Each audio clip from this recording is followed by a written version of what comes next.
Welcome back into this week's edition of Maverick Insider. The Minnesota State men's hockey team is ready to drop the puck on the 2025-2026 campaign. I'm Rob Clark, joined alongside head coach Luke Strand. Coach, you're heading into year 3. What really excites you about this year's squad? I just think the blend, the experiences that our group gained a year ago, those returning players can bring to the table and really teach from a peer standpoint to one another.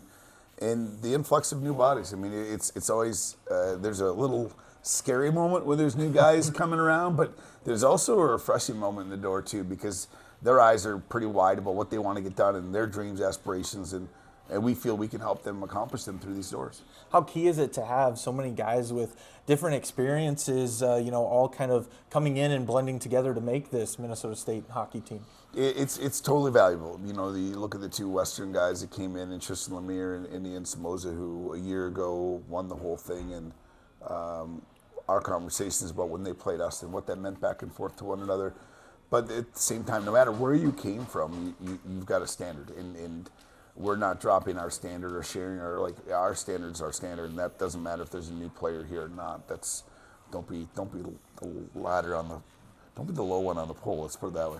And we've seen a lot of new players within the last couple of years come into the program, but the one thing that sticks out to me is this coaching staff has been able to stay together. How key is that, especially when you're talking about the day-to-day, week-to-week stuff, and as far as building that culture that you want here in Mankato? It's everything to me. I can tell you, I come to work with some of my best friends in the world. There's no question on that part. I love the idea that we work hard in the off season to find new ways to do things, and then daily, I would tell you, even though you had a plan, you still got to be able to move on your feet. And our group is very successful at that part. And we've shared some responsibilities. We've changed some things around internally, give guys some bigger roles. And then the never-ending battle of recruiting is always going on. So we kind of end up doing that a little bit by committee, and they've done a wonderful job with it.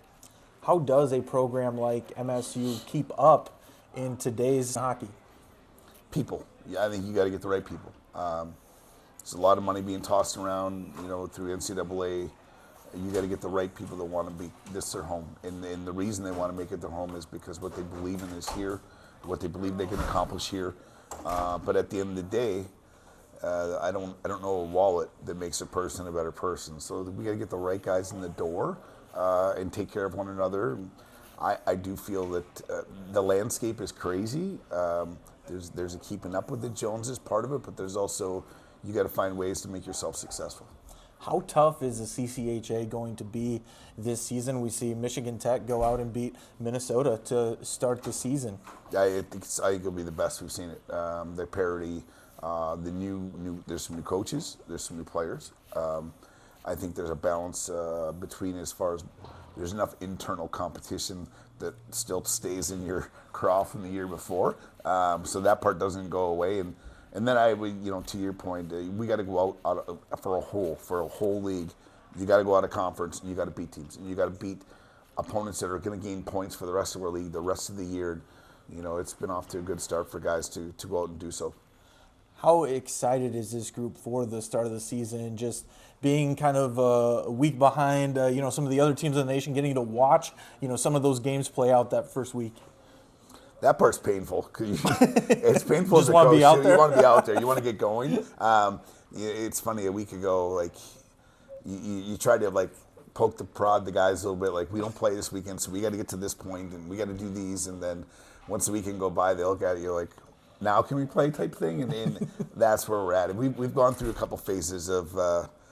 I thought we had a 2-hand touch football game and pillow fight friendly, and then we got into maybe a new term around here, violently friendly, so we could just be hard on each other and lean, but be respectable to the idea we're all teammates. But that's going to be the new. We need a new opponent.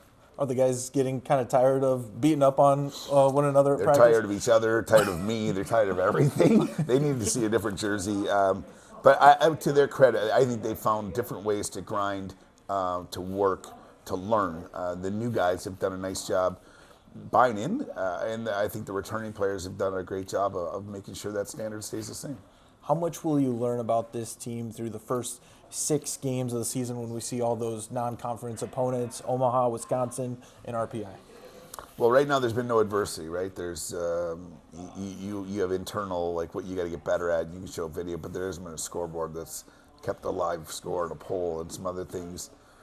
We got to take care of what we do. We know we're going to know the opponent. Don't get me wrong, but we're going to worry about our game and making sure we can sharpen our own saw every day. And but they're really important. I mean, you talk about end of the year things that help teams pairwise, and now it's the NPI, but we get in position to find your way around the nation it's important for a program. Perfect. Thank you so much for joining me, Coach. Absolutely. We'll be right back after the break. Stay with us.